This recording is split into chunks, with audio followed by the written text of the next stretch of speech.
Today, the White House declaring the president is no liar after former FBI Director James Comey took center stage in a hearing that captivated the nation and set the scene for the investigation that will likely plague the administration for months, if not years, to come. At the heart of the inquiry, profound questions. How extensive was the Russian interference in our election? And did the president attempt to obstruct an investigation into their involvement? Here's ABC's David Wright. Today in Washington, a political spectacle. Raise your right hand. The rare Senate committee hearing to rise in political circles to must-see TV. Nothing but the truth, so help you God. Please be seated. Former FBI Director James Comey. Director Comey, you're now under oath.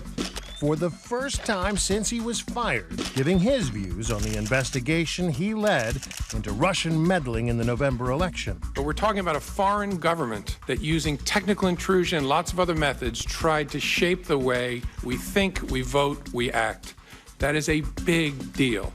The question looming today, how did that investigation put him so much at odds with the Trump administration that the president ended up firing him?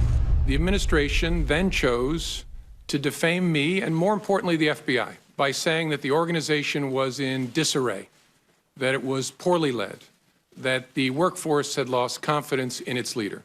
Those were lies, plain and simple. Comey made it clear that, as he sees it, the president's goal was to derail the Russia investigation, first by pressuring him. My common sense, again, I could be wrong, but my common sense told me what's going on here is that he's looking to get something in exchange for granting my request to stay in the job. And ultimately, by firing him. Why do you believe you were fired? I guess I don't know for sure. I believe I take the president at his word that I was fired because of the Russia investigation. Something about the way I was conducting it, the president felt created pressure on him that he wanted to relieve. This was the Super Bowl of congressional hearings. I spoke to some people who were lining up outside this committee room at 4 a.m. this morning. The line so long it snaked through two separate Senate buildings. Perhaps the biggest question that they were dealing with today, was there obstruction of justice? Dan Abrams, what do you think? It's still unclear. James Comey did make one thing clear, which is that he was directed, in his view, to end a portion of the investigation with regard to Michael Flynn.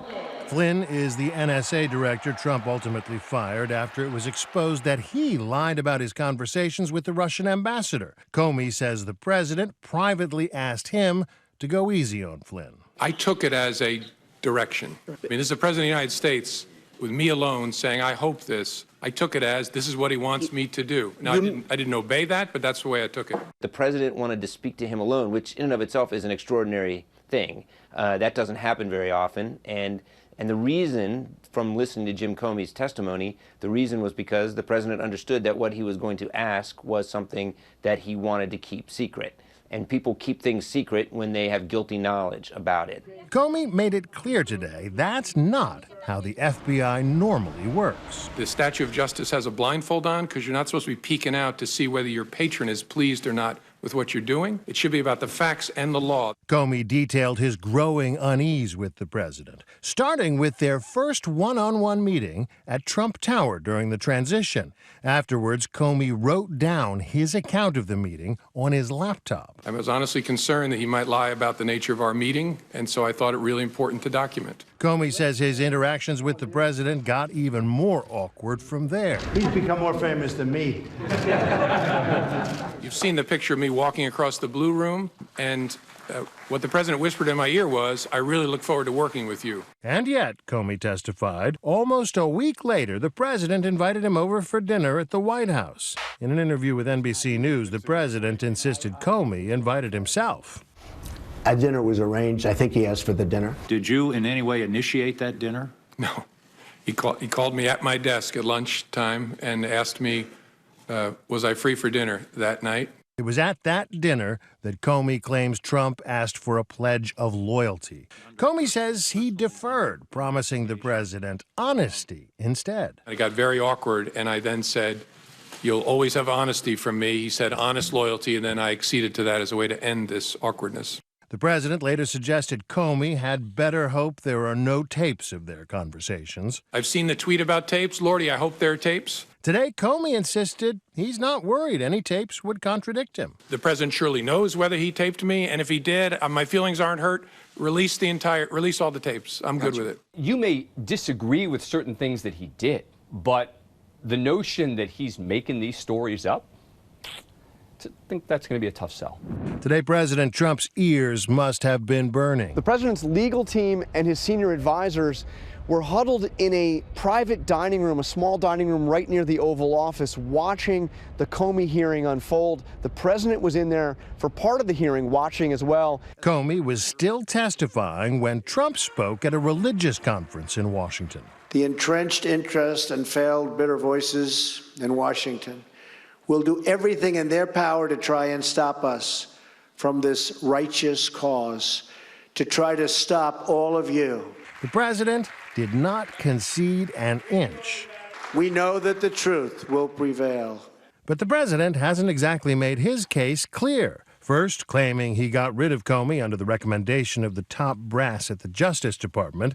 Later, admitting to Lester Holt there were other considerations, too. Regardless of recommendation, I was going to fire Comey, knowing there was no good time to do it.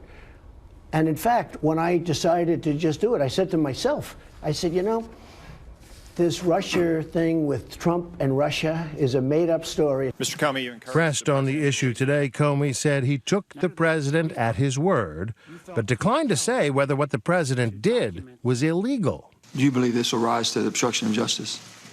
I don't know. That's Bob Mueller's job to sort that out.